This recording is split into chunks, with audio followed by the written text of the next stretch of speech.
In this video, we're going to show you how to streamline your scheduling a lot faster using templates. To do so, you will need to create a template under the Schedule Manager. Let's get to there. And under the Templates tab, we're going to click onto it and then click on Create Template button. We're going to name our template. Let's go CC Exhibition Games. And let's put it as home so we don't have to select the venue. And as for sports, we'll skip that because it's right now there's only one option, which is basketball. In future updates, there will be other sports such as volleyball, hockey, and soccer. For presets, let's select high school.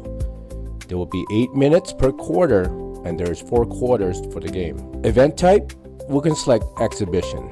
If you're hosting a league or a tournament where you display the standings and the stats and to all the other teams, then you will have to create a competition. For now, we're going to skip it and we will show you how to do it in future videos. For venues, because we're playing at home, we're going to select Crypto Arena. And that's it.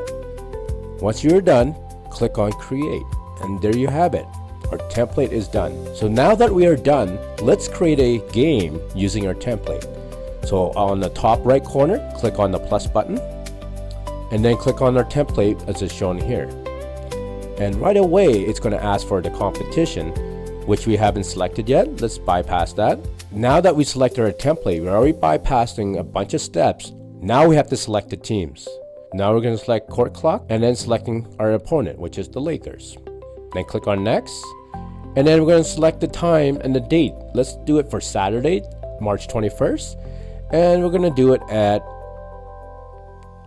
let's say, 4:45 p.m.